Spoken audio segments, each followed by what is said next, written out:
How's it going, everyone? Welcome to G-Ball Vision. Today, I have a wicked list of assorted blades to share with you guys. While we're getting started, let us know down in the comments what your EDC is for today. The first knife we're going to kick the list off with is the Tenable Knives Shard. This knife comes in right around 60 bucks, depending on the variant that you get. If you're looking at the textured aluminum variant like this one here, right around $60, and you can get them as low as $50. We're looking at 14C28N, about 3.5 inches of cutting edge here. Nice sharpening choil. We have a cutout for deployment. Textured aluminum handles over top steel liners. And we do have a nice deep carry clip. It is going to be reversible. Crossbar lock action is really solid. This is more of a do-it-all EDC opposed to a slicer. And for its design, it works really good at what it's intended for, and it also maintains some nice fidgetiness to it as well, and it's going to be fully ambidextrous. Next up, you're going to be getting a 2-for-1 here. We have the Megaron Dromos. These are going to be coming in right around $200 depending on the variation that you're looking at. We are going to be getting a clip point blade in M390. Here you can see they do a hand satin finish, which looks really good. And then they also have a more blasted and polished finish like you see on the top one here. Either way, we're going to be getting a titanium handle with some really intricate milling there. Gives that a nice bolster appeal. And then we have aluminum infused carbon fiber here. And then we have copper infused carbon fiber over here. So really nice touches. And we have an anodized pivot collar, titanium pocket clip, and backspacer. And look at that nice lengthy backspacer. It makes these knives very, very comfortable in hand. We also have really nice access to the lock bar. A couple of different ways to deploy this thing off that nice cutout there. And then the flipper tab is equally done well. Detent is tuned nicely, and right around 200 bucks for this knife here. And their M390 has been bumped up. They are now running at 59 to 60 for coated, and then they are running 60 to 61 for their uncoated. I would like to see it bumped up just a touch more as well, but they have since bumped it up from the time frame of when it was testing fairly low. Next up, we have the Trivisa Array here, and for anyone who's been around for a little bit here, I have really come to love this knife, and I've featured it a couple times more recently. But this knife right here, if you want to go back to kind of the original roots and pick up a backlock, something that's going to be for sure dependable as far as the locking system goes, a robust locking system. But Trivisa has really revamped the internals on this particular lock back here. These are going to be right around 53 bucks. 14C28N, about 3.3 inches of cutting edge, stonewash finish on that drop point blade. Nice little 50-50 area here, quite a bit of sharpening life. Dual thumb studs for the deployment, and then micarta here for our handle material. Really nice finishing work. We have an integrated lanyard hole in the back spacer there, and then this is going to have a lower mounted deep carry clip, and it is going to be reversible. It's recessed. There's several different variations of this knife.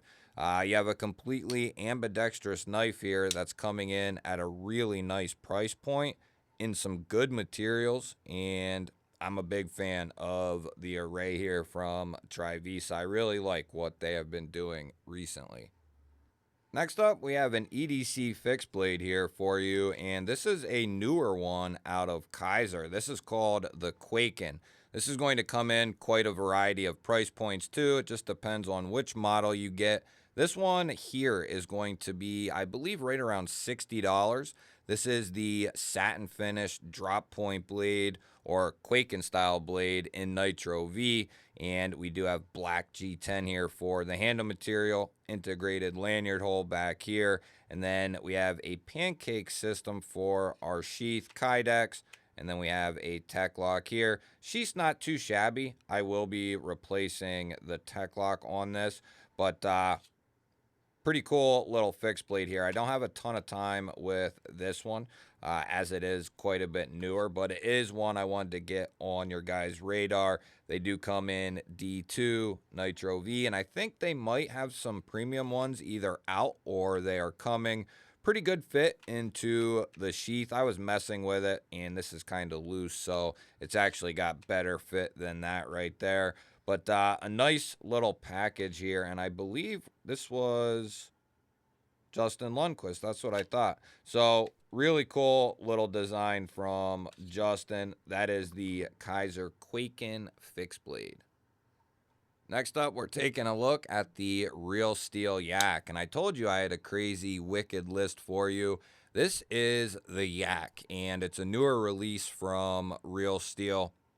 This is going to be yet again another backlock, and I like the resurgence of backlocks just because that's kind of getting back to the roots. And I don't know, there's just something about a backlock that I really like. We have a Scandi ground drop point blade, and this bad boy is going to be coming in 14C28N. They're also offering this in a Saber flat as well, so you got a couple of options. They have micarta, a couple variations of micarta for both. And then I think they did the flat ground in G10. So quite a few options in regard to the Yak. We're looking at an ultra deep carry clip there, and it is going to be reversible for lefties out there. And then we do have an integrated lanyard post here. Backlock, dual thumb studs. They're nice, oversized thumb studs at that. And this thing has been breaking in. I can now flick this bad boy open, but it's got a nice, powerful spring in there. In the unboxing, we beat on this thing a little bit, and it had no issues whatsoever. But if you're looking for an EDC that you can use as an EDC and also take into the outdoors and have something that you can rely on to do certain tasks, this would be a great option coming in at like 65 bucks, in my opinion. You have the reliable backlock. You have a reliable recipe here with the blade shape, material, and the grind, that Scandi. Very reliable platform here and going to be very universal as well. Next up, we have the little Shield and Gambit here. These are going to be coming in at $69.99. Stout little detent on this cleaver blade. We are looking at 154 cm, which they use quite a bit. They're also using 14C now. We have a stone-washed sheep's foot, cleaver-ish blade. Really cool blade shape. And then you have this circular milling and fuller that goes all the way to the end of the blade. And yes, you can use that to flick this out, reverse and thumb flick. The front flipper's done pretty well. I would have liked to seen it poke out just a little bit more, but it's pretty good. The jimping's nice and fine, so that makes up for it. But this is a cool little blade right here in regards to a secondary. We have textured G10, G10 backspacer, nice little deep carry clip there. It's recessed, right hand only, and then we do have nice access there to the liner, and it does have a chamfer on it. I can get a full grip on this. It's squeezed, but I can get a full grip on this, and I have I wear an XL glove 4 inches from here to here, and I can get a full grip on this thing. So, for a secondary, the Gambit is a cool option. Now, I put this this has been in a video or two already, guys, but I'm telling you what, if you're someone who, maybe hasn't seen the unboxing or seen this I think I did it in one other video, but this fixed blade right here is a fantastic fixed blade from Off Grid. It's called the Sidekick. It is a newer fixed blade from them, but going to be in a very proven platform. Nice taco Kydex sheath. We have great fit. It's undercut, so you can get a grip on this as you pull it out or before you pull it out.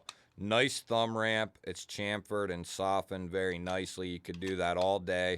No issues. Comes with this clip here, and it is completely customizable. You can carry this vertically, scout carry, You can kind of cant it for like a cross body draw or something, whatever you would like to do. Or it's set up so you can put an alti clip or scout straps on it.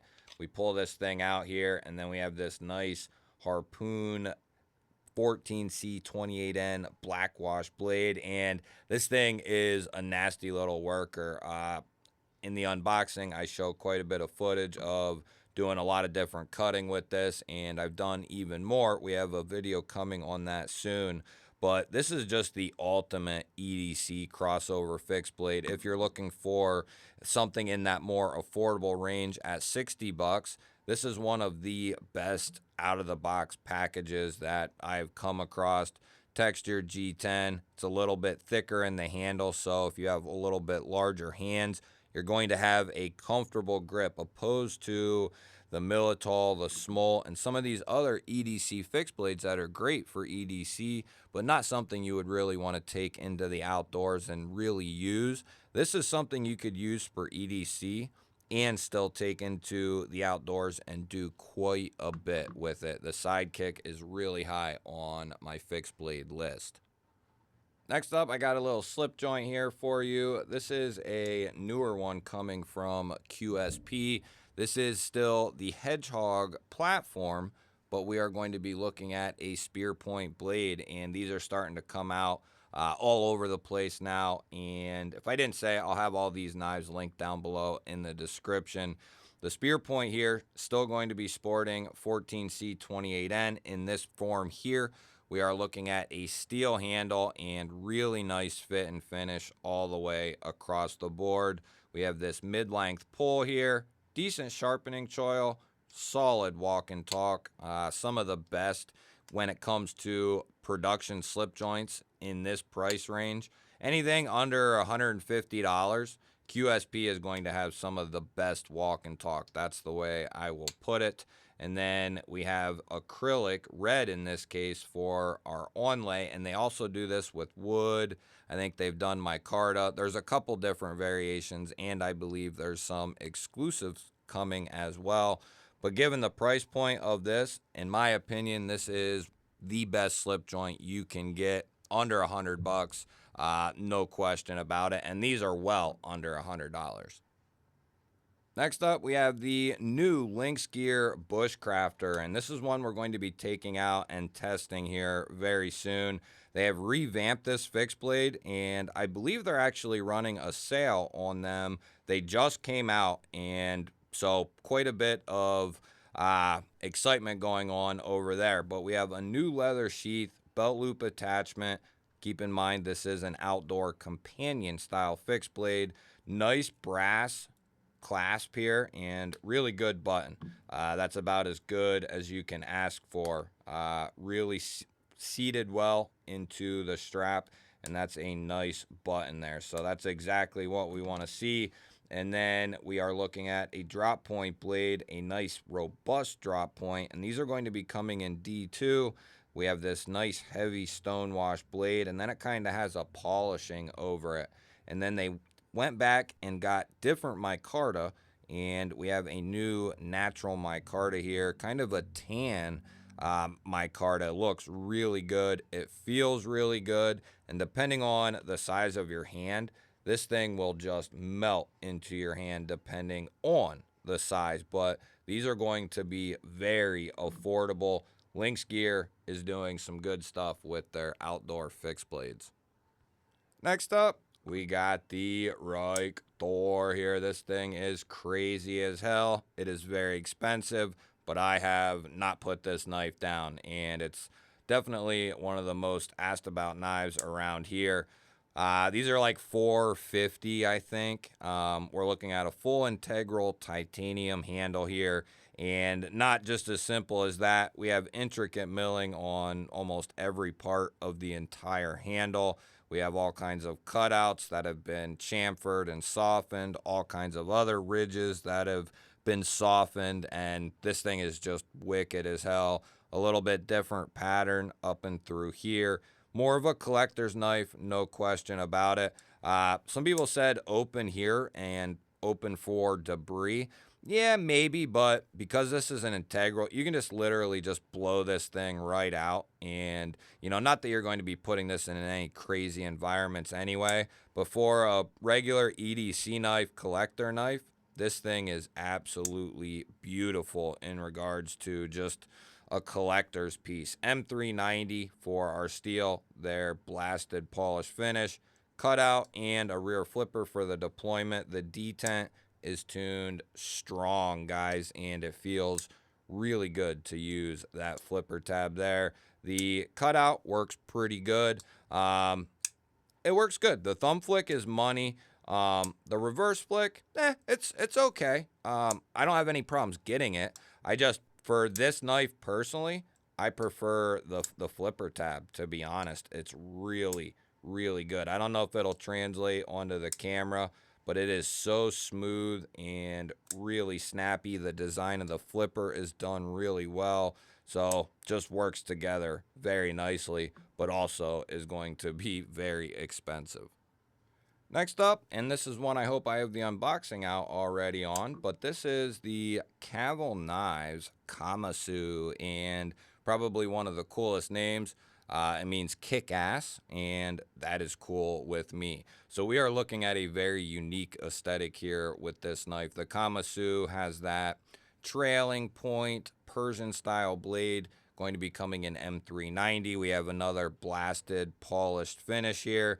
This is going to be a front flipper only, and we are looking at 3 3/4 inches of M390.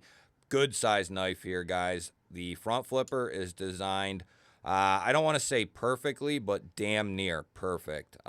It's really, really solid. It's canted inward or back towards the frame. Perfect jimping, perfect height. It is really good. And then you combine that with a solid detent. That is something this has in spades. Full titanium handle, backspacer, and pocket clip. Great access to the lock bar. They chamfer it out really nicely. The action is superb on this knife. The last two knives from Cavill really put them on the map for me. And I want to point out, even though this is a Persian or trailing point, in regards to the handle and blade, look at the pivot and the top of the tip here. They are directly in line. So it's actually not trailing too high to the point where you still can't use that tip in some instances. But really like this knife quite a bit, and it is built extremely well. You guys will have to let me know, what was your favorite blade from today's video? I love hearing from you guys. Don't forget to stab that thumbs up button. I always appreciate that, everyone. It helps push the video out there to more people. Conversate with each other down in the comments. I love to see it, and that also helps the videos. So does going and watching the next one.